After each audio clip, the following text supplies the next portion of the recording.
Hello and welcome to 11:45 Thursday, a wellness topic. And today's wellness topic, I chose the word resiliency. And what is resiliency? What does it do for us? Um, is it something we have? Is it something we can learn?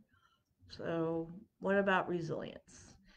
Um, I found several articles today that I thought were very good in describing resiliency, and I'm going to post them in the comments. And let's see here.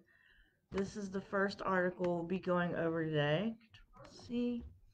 Let me put that in the comments. Comment, Control V, enter. So that's the first, that link is the uh, first article I will be working with. And if there's any questions as I'm going through the material, please post them and I will address it. Um, and if there are topics that you would like me to address in the upcoming Thursdays, let me know. Uh, Last week we dealt with, um, oh, I totally forgot what we dealt with. But last week's topic, we had a discussion, and this week we're discussing resiliency, and next week we'll have another topic. And I would, just like to um, talk about things that are interesting to you. So, oh, I know what we talked about last week. I'm sorry, my mind did come back to me. We talked about breathing and different breathing techniques and how it's the instrument we always carry with us. So, yeah, I feel breathing is important to our wellness, and resiliency can play a part in um, our wellness and how we perceive the world and can make the most out of what happens in our lives. So, what is resilience and why is it important to bounce back? One of the most popular topics in positive psychology, both in the field itself and in mainstream discussion of positive psychological concepts, is resiliency. To some, resilience is a sort of miracle drug personality trait, something that can heal all wounds and right all wrongs. While resiliency might not be the end all and be all to personality traits, it is such a hot topic for good reasons. It's a wonderful trait to have. It is related to a plethora of positive outcomes, and, perhaps most important, it can be improved.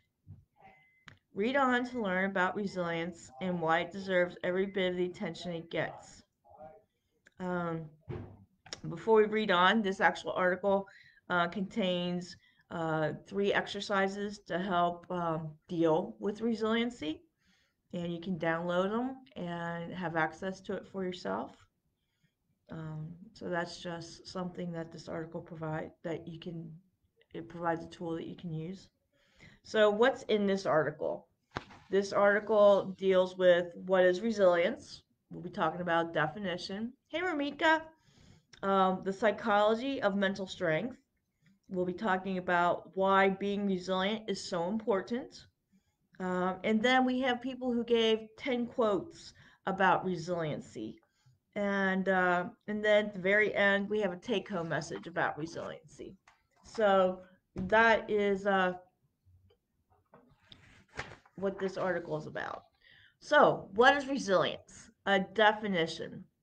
Psychology Today describes it this way: resilience is that ineffable quality that allows some people to be knocked down by life and come back stronger than ever. Rather than letting failure overcome them and drain their resolve, they find a way to rise from the ashes. So, what does all that mean? Well, in a nutshell, resilience can be defined as the ability and tendency to bounce back. So, resiliency is a tendency to bounce back. But what's the meaning of bouncing back? Bouncing back is what we do when we face disappointment, defeat, and failure. But instead of wallowing or letting things keep us down, we get back up and continue on with our lives. According to the APA Help Center, the process of adapting well in the face of adversity, trauma, tragedy, threats, or significant sources of stress. You might say someone bounces back when they experience a traumatic car accident and sustain serious injuries, but stay positive and optimistic through a long physical therapy journey.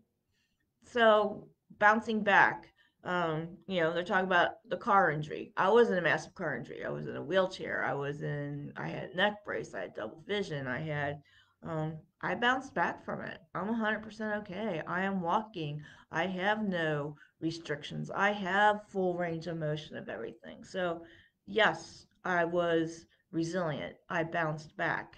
Um, Falling off the horse and getting back up on it again, you know, you're you're bouncing back, you're getting up, you're doing it. um you um Lock your keys in the car and you're totally embarrassed, but you end up calling AAA and you deal with it and you go on and you get in your car again and drive, and no, this time you don't, you learn from the experience, so you bounce back. Resilience and mental toughness. What's the difference? Aside from the term bouncing back, there are many more similar concepts that resilience is often associated with. For instance, resilience is frequently and interchangeably with mental toughness. So, what is mental toughness? Mental toughness is a personality trait which determines, in large part, how individuals deal with stress, pressure, and challenge irrespective circumstances. It is part hardiness, optimism, and a predisposition towards challenge and risk. It is part confidence, and which it allows people to take whatever comes in stride, with a focus on what they can learn and gain from the experience. So, in a nutshell, mental toughness is a personality trait to help us deal with the stress. It's part our confidence, and it's part our ability to learn and gain from the experience. With the association with resilience is understandable. It's also easy to see why they differ. Resilience is what helps people recover from a setback, but mental toughness can help people avoid experiencing a setback in the first place. So, yeah, Ramika says she lost her eyesight and bounced back, and she can see. That's resilience. That's bouncing back from a situation. And I'm sure she probably used some mental toughness along with it. As Doug Streichart puts it, all mentally tough individuals are resilient, but not all resilient individuals are mentally tough. So, um, if you have that mental toughness about you, that gives you that confidence and the ability to learn and gain from experience, you do have resiliency. But being resilient doesn't mean that you have that confidence. So, but that is something you can learn. You can learn the confidence. You can learn to learn and gain from the experience. So those are things you can learn. Those who are mentally tough are not only able to bounce back, they are more likely to see hardship as a welcome challenge and greet it with a smile. Another commonly used synonym for resilience is grit. But is grit really a synonym for resilience? Well, let's find out. Grit is more a recent import, much researched by Angela Duckworth, and is defined as a tendency to sustain interest and effort towards long-term goals. It is associated with self-control and deferring short-term gratification. Resilience is more narrowly defined. although is related to the same experience, skills, and competencies. One way to think about the difference between resilience and grit is that resilience more often refers to the ability to bounce back from short term struggles, while grit is the tendency to stick with something long term, no matter how difficult it is or how many roadblocks you face. So, think of resilience is in short term and grit a long term goal. To recover from my wreck um, was an 18-month process journey. That was grit. Now, did I display resilience a lot along the way during those 18 months? Yes. But the overall determination and tenacity was the grit. So that's a way to think the difference between grit and resilience. Mental endurance, yet another synonym. Another construct that is similar to the resilience is mental endurance. Mental endurance refers to the mental or inner strength that we use to deal with our challenges. It requires willpower, self discipline, and perseverance to develop and maintain mental endurance.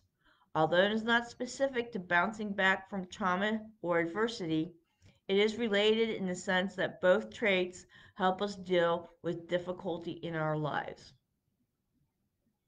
So, that uh, talks about how mental endurance helps us with being resilient. What is the meaning of fortitude?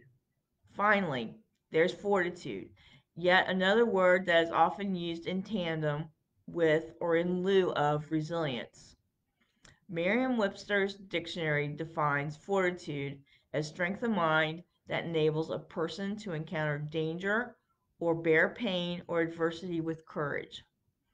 This shares some obvious similarities with other constructs mentioned above, namely mental toughness and mental endurance.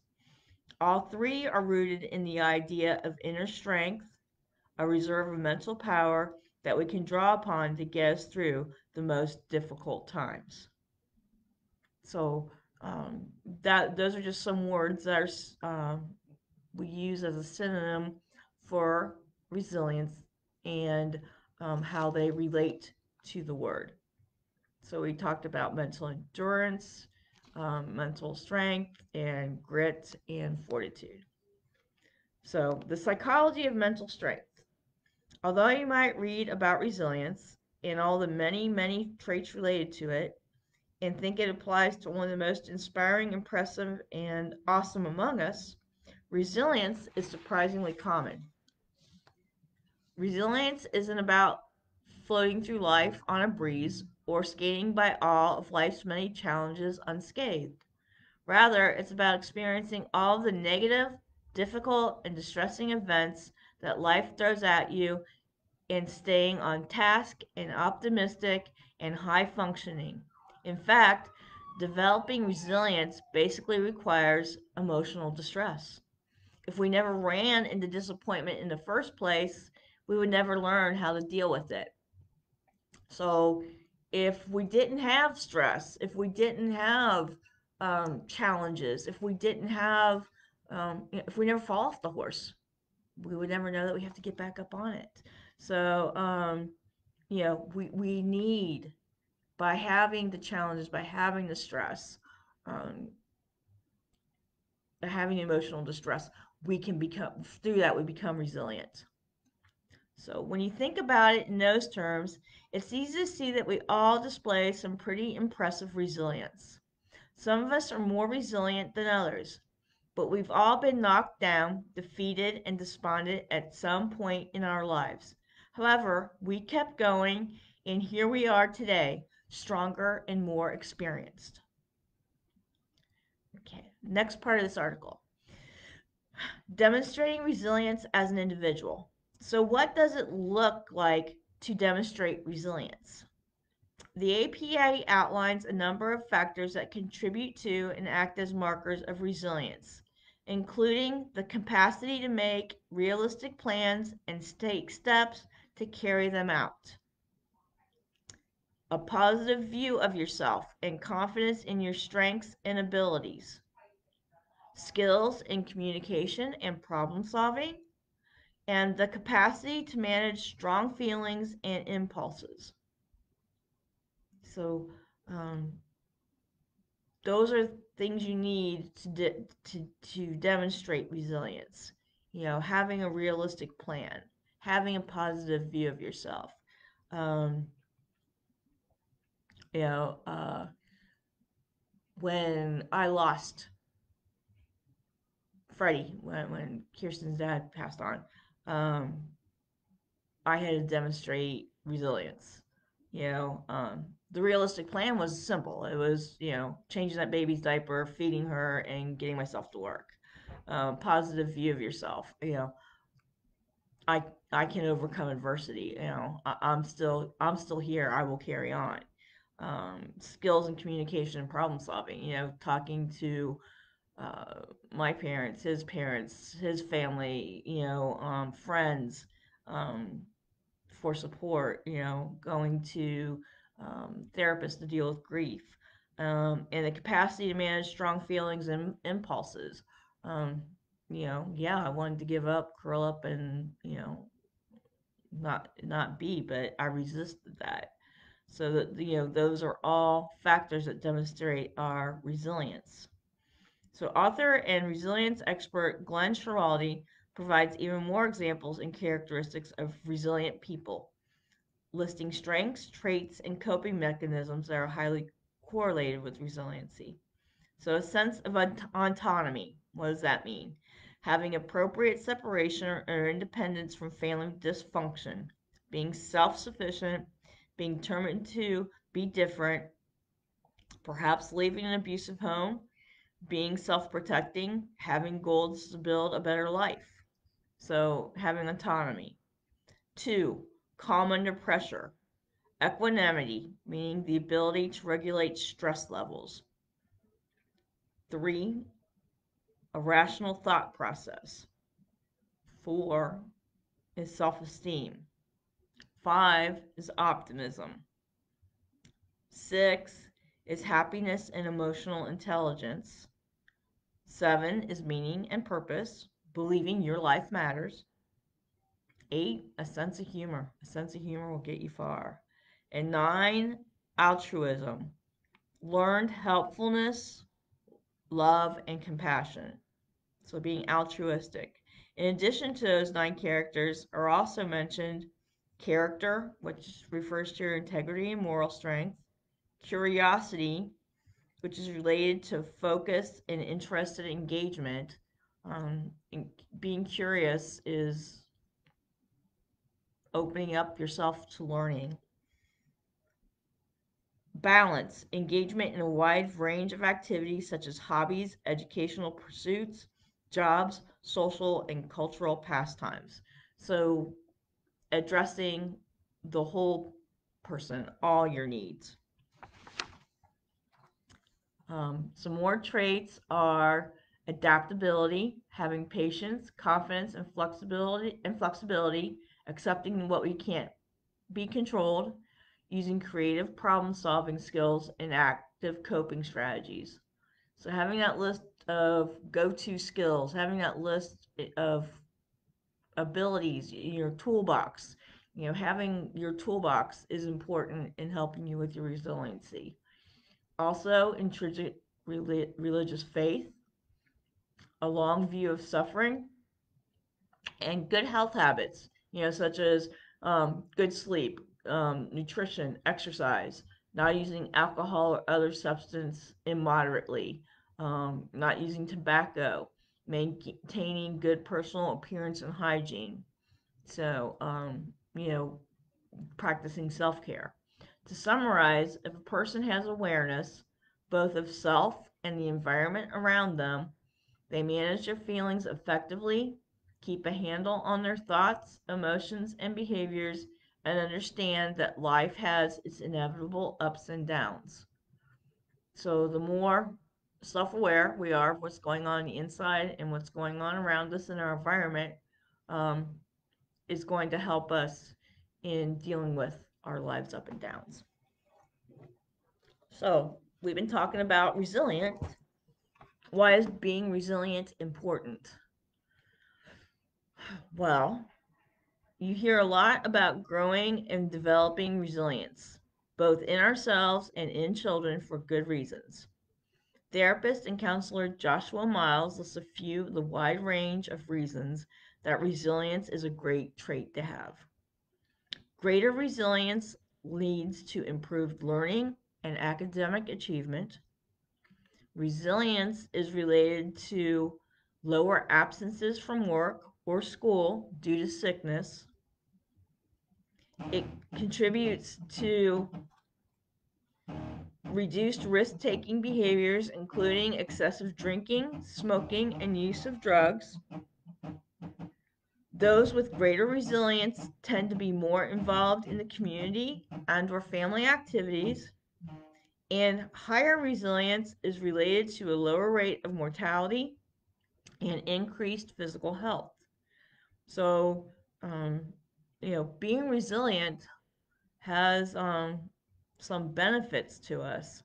Um, you know, uh, when I was reading the list, at lower absences from work or school.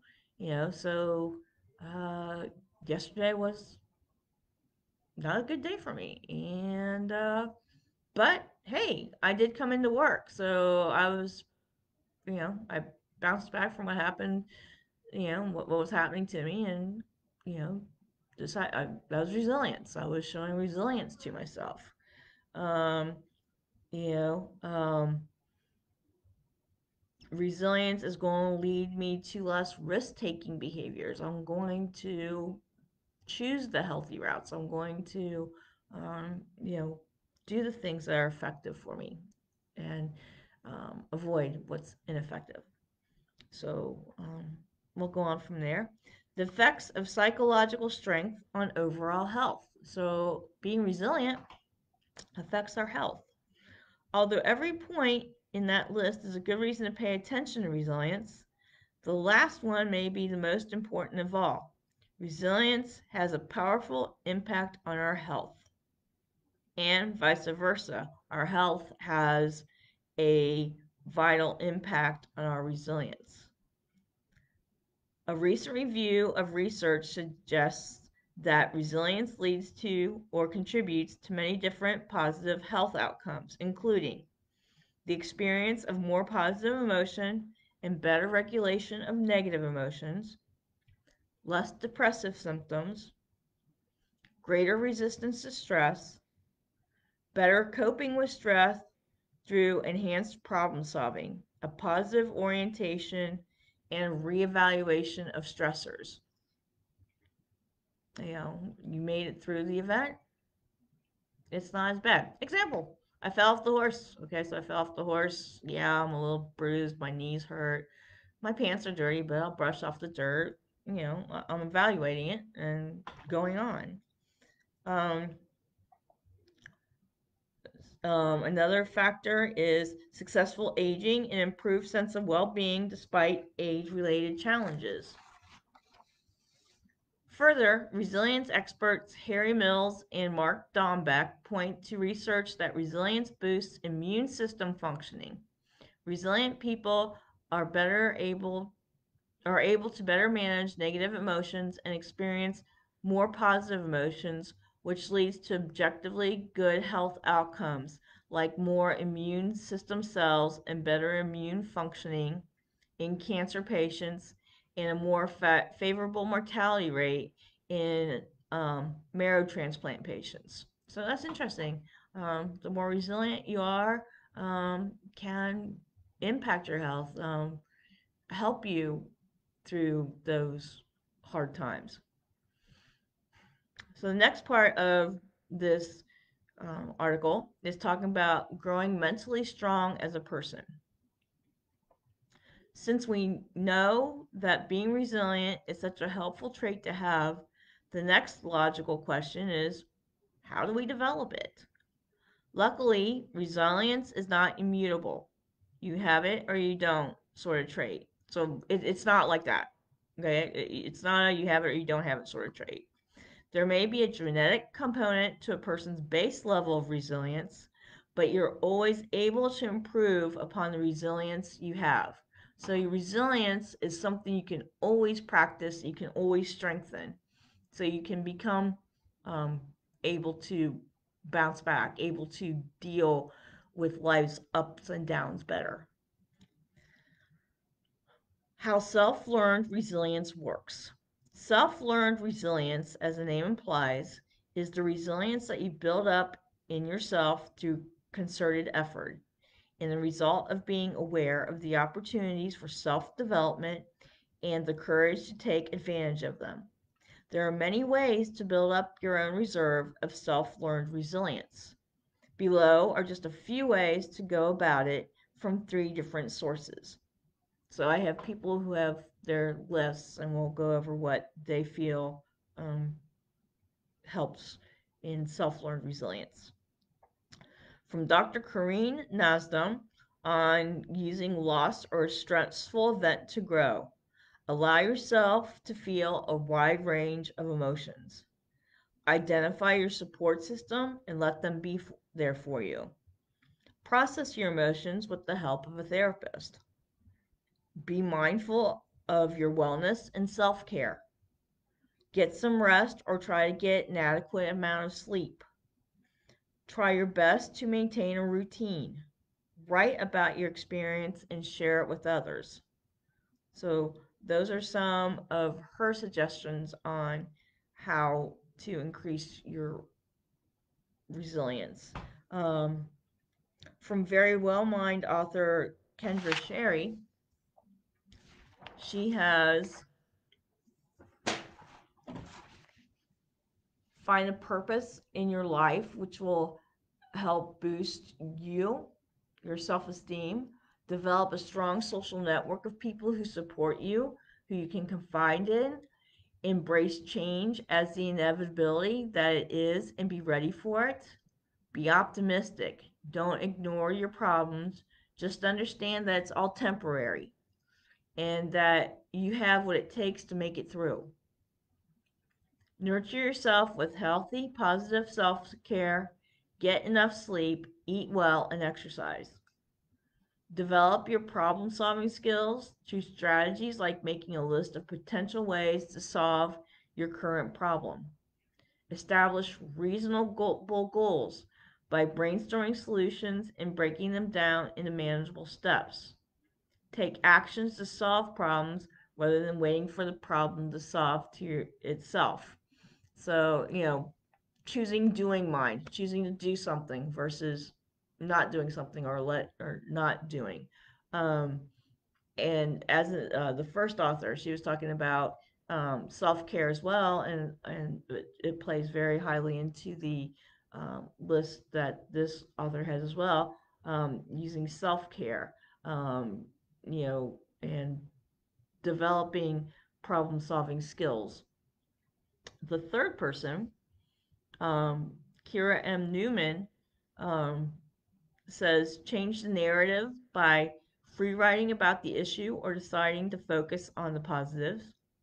Face your fears, challenge yourself, expose yourself to things that scare you in increasingly larger doses. Practice self compassion. Try to be mindful, remind yourself that you're not alone, and be kind to yourself. Meditate and practice mindfulness. The body scan is a good way to work on meditation and mindfulness skills. Cultivate forgiveness by letting go of grudges and letting yourself off the hook. So, in hers, she talks about writing about it, um, exposure therapy, exposing yourself to what you're afraid of, and um, do it increasingly larger doses so you're comfortable with it. Um, and she's talking about practicing mindfulness and meditation. And she said the body scan, and that's where you focus on your breathing and you relax, you tense and then relax various parts of your body as you start from your feet and work your way up to your head. um, all ways to help strengthen your resolve, your endurance, to increase your resilience. So, the next part of this article talks about raising children to be resilient. Um, and yes, we do want our children to be resilient. And uh, not only does teaching, it's not teaching resiliency to all. If you weren't taught how to be resilient, as a child, these are valid as well. So, when I see things that say, um, raising children, or what to teach children, it could be just as valid for me and my 55-year-old way of life. And so that's kind of where how I view, when they address something as for children. Um, if you're a parent or a dedicated teacher or another important adult in a child's life, you might be wondering what you can do now to help your child grow up with resilience. American Psychological Association has some excellent tips and techniques on encouraging resilience in children in your life. Give these ideas a try. Help your child make connections with others to help them build empathy, grow their support network, and encourage resilience. So, increasing your support network, helping others to increase their support network. Encourage your child to help others, which can help them feel empowered. So open the door for somebody, smile at somebody. Um, do you need help getting something out of the car? You know, um, things to help you feel empowered, things to help make you feel like you belong. The third one, maintain a daily routine to give young children a sense of safety, structure in their lives, and encourage them to develop their own um, I'm sorry, the next line's kind of blurred out for me. The excessive worrying and unproductive can be harmful, and encourage him or her to set aside what they're worried about at least once in a while. So maintain a daily routine. Give yourself daily structure. That structure is going to encourage and develop a sense of self. Okay, that's going to leave you feeling less adrift, less um, ungrounded. So having a routine helps ground you and give you a purpose. Five, teach your child self-care, including eating healthy, exercising, a good amount of sleep, and having downtime to just relax and have fun. Self-care is important regardless of age. Self-care, eating healthy, getting good sleep, um, having downtime, relaxing, aromatherapy. All this is to give yourself to help reduce your vulnerabilities. If you don't eat right, you could become hangry. You don't sleep well, you're going to be sluggish the next day. Decision making can be affected. Your reflexes while driving can be affected.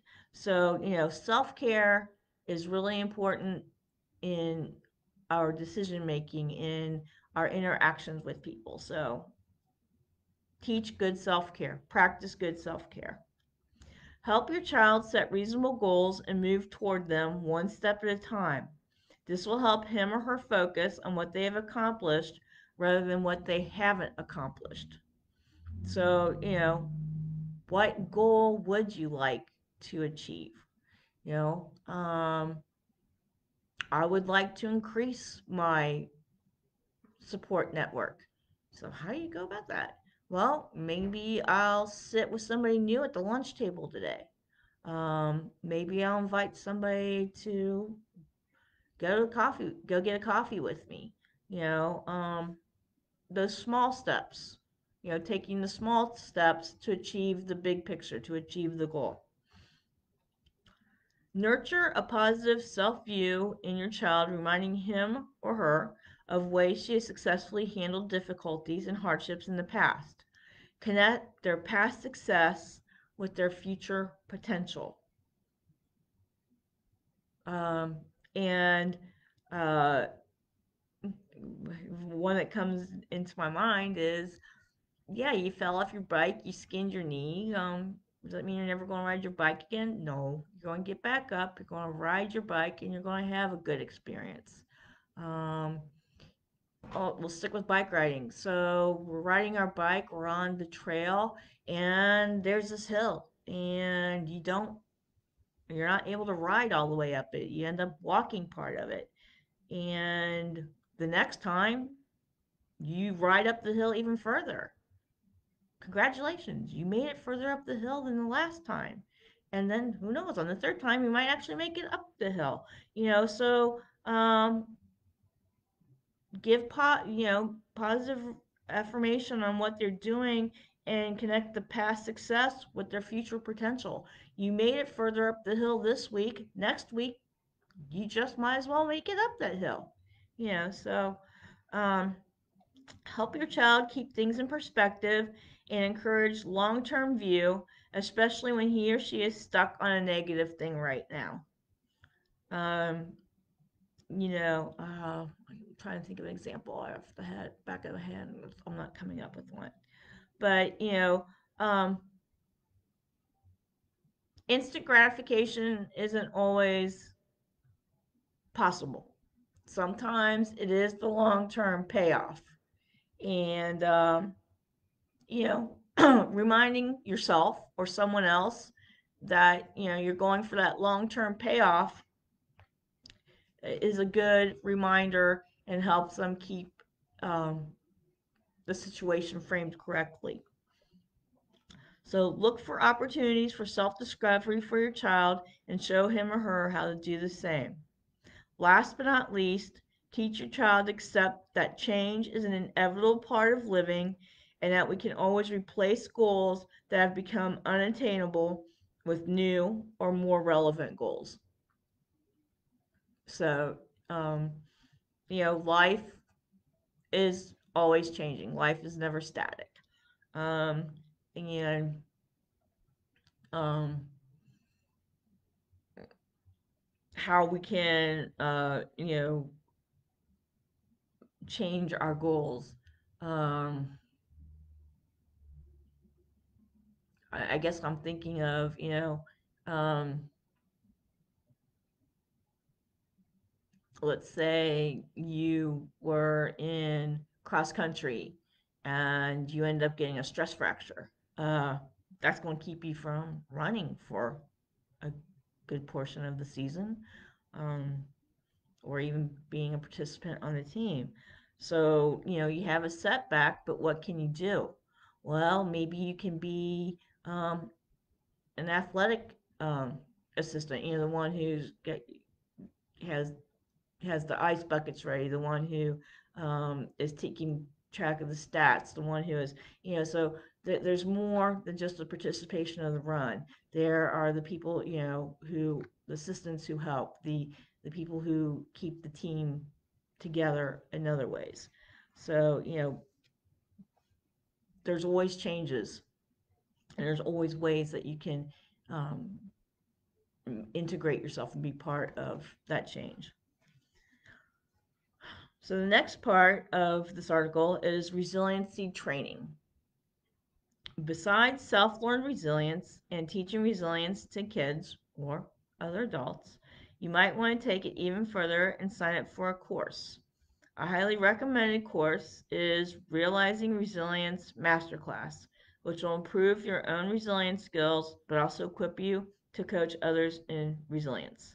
Um, Complete with 6 modules and a certificate upon completion, this course will help you be an excellent teacher, parent, coach, or even a great friend able to bounce back despite the challenges of life. So, this article does give you a resource if you are if you want to improve your resilience or how to help other people um, be resilient in their lives. So, the next part of the article, it has 10 quotes on resilience. And there's some, I'm going to share these quotes with you because I thought they're just pretty neat things to think about um, in regards to resilience. The human capacity for burden is like bamboo, far more flexible than you'd ever believe at first glance.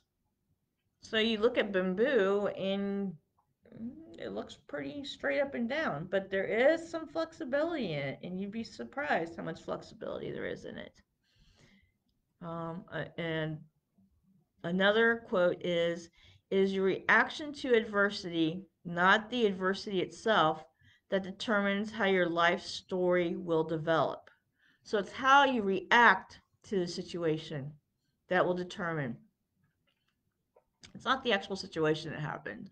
It's how you react to it that will show your resilience. Um, Woodrow Wilson has the quote of, "The difference between a strong man and a weak one is that the former does not give up after a defeat." So, a strong person will not get up, will give up after defeat. Okay, so yeah, I fell off the horse, defeat. Oh, no, no, no, I'm not giving up. I'm getting back on you, and we will do this correct. No, you will not take me through the barn doors. I am in control, and we will follow the trail I want to follow. Um, yes, I'm talking from personal experience here. I had a horse that was very stubborn, but we worked it out. We did. Um, a quote from Helen Keller: "The oak fought the wind and was broken. The willow bent when it must and survived." Okay, I'm sorry. That's from Robert Jordan. That's a quote from Robert Jordan. Um, Another interesting quote is, "Resilience is accepting your new reality, even if it's less good than the one you had before. You can fight it. You can do nothing but scream about it, what you've lost, or you can accept that and try to put together something that's good." So resilience does have the um, concept of acceptance with it.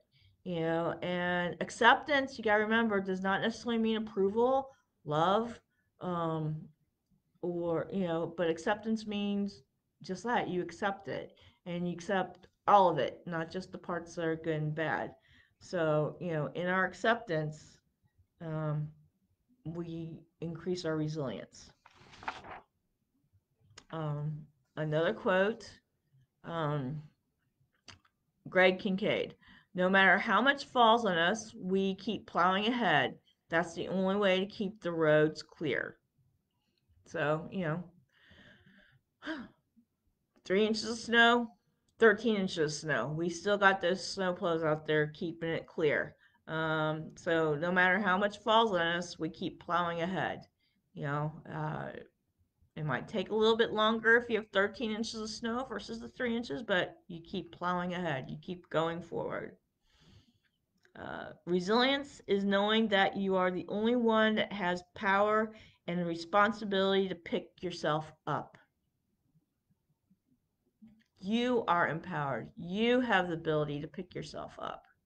You can do it for yourself.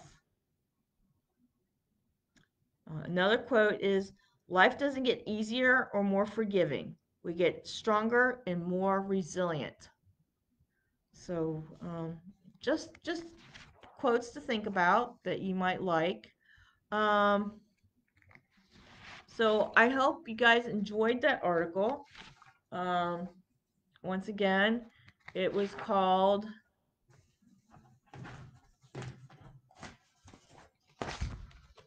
"What is Resilience and Why It's Important to Bounce Back." Um, and we addressed what is resilience, the psychology of mental strength, why being resilient is important, growing as a mentally strong person, and we talked about we reviewed some of the quotes. Um, you know, um, resiliency does involve acceptance. Um, acceptance does involve it can be a challenge for ourselves. And like I said, it's accepting all of it, and acceptance is not the same as approval. Acceptance is not the same as love. Um, acceptance means just that. You accept it for what it is, and you're going to overcome. You're going to go on despite, or you're going to use it to your benefit. So that's the first article I found and I shared with you guys today in regards to resilience. If there's any more comments out there, I welcome them. Um, uh, so I found another article, and it was developing resilience, overcoming um, and growing from setbacks. And let me get the link to that article. Control C, Control V. I love copy and paste. So, all right. So this is the second article I found. And I'm not going to go through the whole article because we've, been talking, we covered pretty comprehensively with the first article. But what I, what really stood out to me in this article was the importance of resilience. Resilience or resiliency is our ability to adapt and bounce back when things don't go as planned. Resilient people don't wallow or dwell on failures. They acknowledge the situation, they learn from mistakes, and then move forward. According to the research of leading psychologist Susan Cabasa, there are three elements that are essential to resilience. So, what are these three elements? They are challenge, commitment, and personal control. So, let's talk about them. Challenge. Resilient people view a difficulty as a challenge, not as a paralyzing event. They look at their failures and mistakes as lessons to be learned from and as opportunities for growth. They don't view them as negative reflection on their abilities or self-worth. Okay, so that's the challenge. Two, the commitment. Resilient people are committed to their lives and their goals, and they have compelling reason to get out of bed in the morning. Commitment isn't just restricted to their work. They commit to their relationships, their friendships, the causes they care about, and the religious or spiritual beliefs. So it's commitment that you make in every aspect of your life. Not just your work life, but your relationships, your friendships. Um, the third, the third importance of resilience is personal control. Resilient people spend their time and energy focusing on situations and events that they have control over because they put their efforts where they can have the most impact. They feel empowered and confident. Those who spend time worrying about uncontrollable events can often feel lost, helpless, and powerless to take the action. So, personal control. What do we have control over? What don't we have control over?